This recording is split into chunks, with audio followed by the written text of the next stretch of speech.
Exactly 6:38 a.m., March 10th, 2026, inside a U.S. military command center, the data that had just appeared on the screens instantly changed the atmosphere in the room. Reconnaissance sensors indicated unusual activity unfolding along Iran's southern coastline. Satellite imagery showed a series of cylindrical objects being transported down to small docks near the entrance of the Strait of Hormuz. When analysts zoomed in, they quickly recognized that the size and structure of the objects almost perfectly matched the seabed naval mines Iran had previously displayed during naval exercises. Only 40 minutes later, U.S. patrol aircraft and reconnaissance UAVs detected another notable signal. Multiple high-speed boats belonging to Iran's Islamic Revolutionary Guard Corps, IRGC, were leaving port at nearly the same time. Instead of following their usual coastal patrol routes, the vessels quickly split into smaller groups and began moving toward the mouth of the strait. For the officers monitoring the situation inside the command center, that was the unmistakable indicator that a mine-laying operation might already be underway.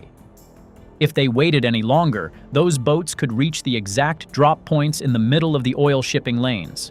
Once the mines left the deck and settled on the seabed, everything would change. At that point, the United States would no longer be dealing with 16 boats, but with an entire maritime corridor that had already been turned into a deadly trap. The decision was therefore made almost immediately: a preemptive strike. As soon as the order was issued, the tactical picture on the screens at U.S. Central Command began to shift. Target data was transmitted through the Tactical Data Link network to every platform operating in the region. Patrol aircraft, reconnaissance drones, and U.S. naval units in the Persian Gulf instantly received updated coordinates for each Iranian vessel. On the tactical map, 16 small markers were moving steadily toward the main shipping channel of the Strait of Hormuz. High above, at an altitude of more than 25,000 feet, an MQ-9 Reaper drone maintained its orbit. From this vantage point, its electro-optical and infrared sensors could track the entire formation of boats moving toward the mouth of the strait. On the infrared display, each Iranian vessel appeared clearly as a glowing thermal signature. Analysts quickly realized that the boats were spreading out in a horizontal line. This was a familiar deployment pattern in mine-laying operations. Once they reached the correct location, each boat would drop a mine at a different point along the shipping lane, creating a wide minefield. It would take only a few minutes to execute, but the consequences could last for weeks. Inside the CENTCOM control room, the targets were marked one by one on the screen. Each boat was assigned an identification number and priority order. The leading group was closest to the oil shipping lanes. They would be the first targets. The Reaper immediately adjusted its flight path to bring the eastern cluster of boats into the center of its targeting system. Under the wings of the UAV, two AGM-114 Hellfire missiles were switched to combat-ready mode. The Hellfire is a precision-guided missile designed to destroy ground targets and small vessels with an accuracy measured in only a few meters. Below, on the water's surface, the IRGC speedboats continued moving forward. The crews on deck had no idea they had already been locked as targets. A few boats began to slow slightly, maintaining distance from the others in formation, a sign they were preparing to enter the deployment phase of their payload. Inside CENTCOM's command center, all eyes were fixed on the screens. The fire authorization was confirmed. A flash of white fire burst beneath the wing of the MQ-9 as the first Hellfire missile left its rail. Its rocket motor burned brightly for the first few seconds, driving the missile downward toward the sea at speeds exceeding Mach 1. From an altitude of tens of thousands of feet, the laser guidance system held the target precisely at the center of its flight path. Seconds later, the missile struck.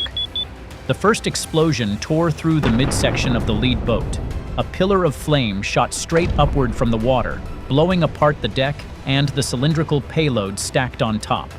On the UAV's infrared display, the vessel disappeared almost instantly, replaced by a massive burning heat signature in the middle of the sea. The remaining boats reacted almost immediately.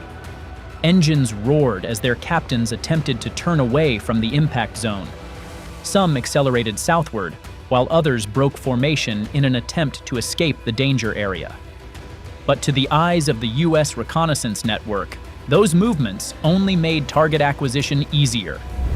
The second Hellfire launched just seconds later.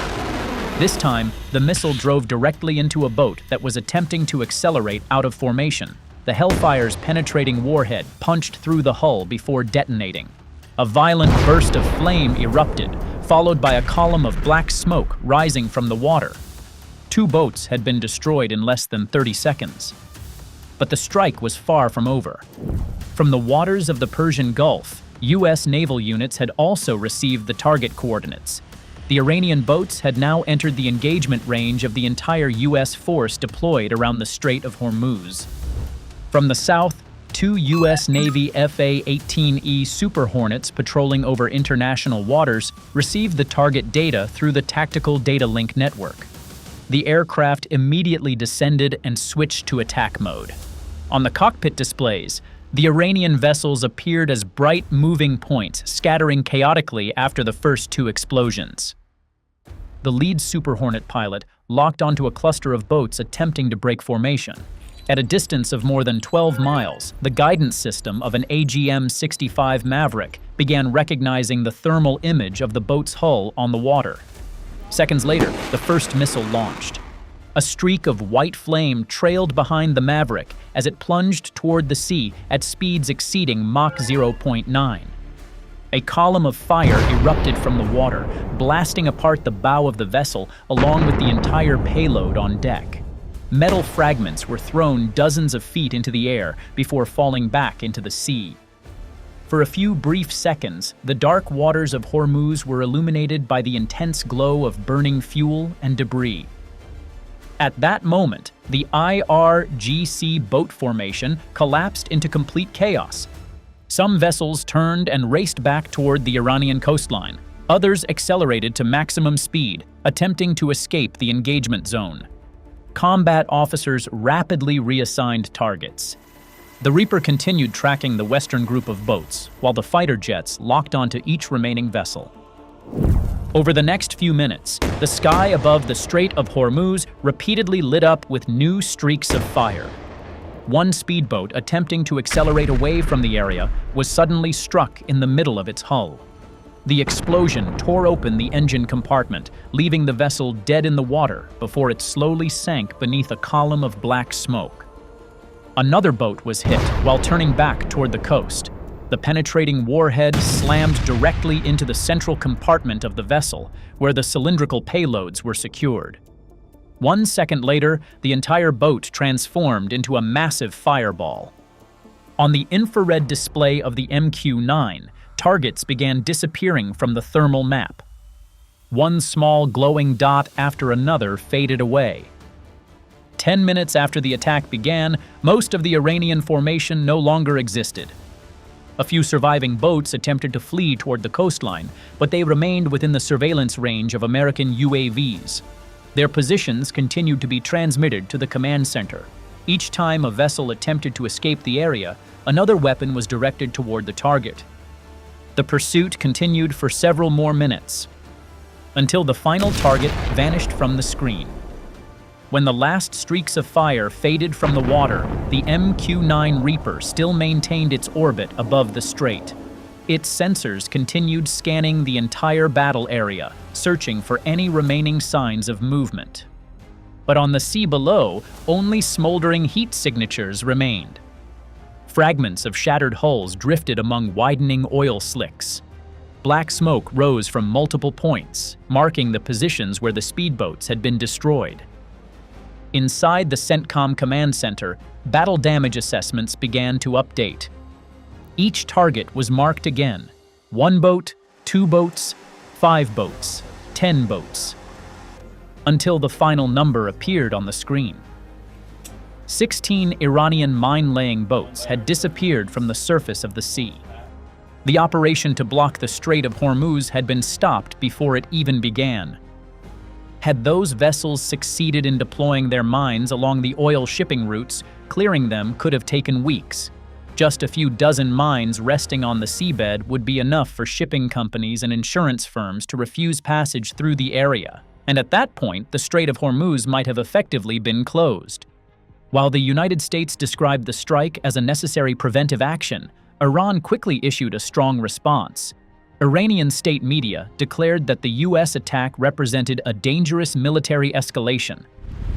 The first images from Iran's coastline soon appeared in news broadcasts, showing smoke rising from the offshore battle area. Iranian officials warned that any American military action in the region would face an appropriate response. At naval bases along the northern coast of the Persian Gulf, Iranian forces were quickly placed on high alert. Additional patrol boats and fast attack craft were deployed to sea to reinforce their presence. Several coastal defense units activated radar systems and anti-ship missile batteries to monitor all U.S. naval activity.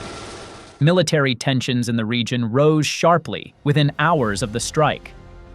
Meanwhile, oil tankers and container ships transiting the Strait of Hormuz began receiving warnings from maritime coordination centers. Some vessels immediately slowed down and altered course to avoid the combat area. Others chose to anchor offshore until the situation became clearer. Shipping companies and insurers began reassessing the risks of transiting this critical maritime route. The instability in Hormuz quickly spread into global energy markets. Oil traders monitored every development coming out of the Persian Gulf. Within hours of the news breaking, oil prices on international markets began fluctuating sharply. Their greatest concern was not the strike itself, but the possibility that Iran might retaliate in another way. Hormuz has long been considered the strategic choke point of the global energy system. The corridor is only a few dozen kilometers wide at its narrowest point, yet it carries about 20 million barrels of oil every day. Most of the oil exports from Saudi Arabia, Kuwait, Iraq, the United Arab Emirates, and Iran must pass through this corridor.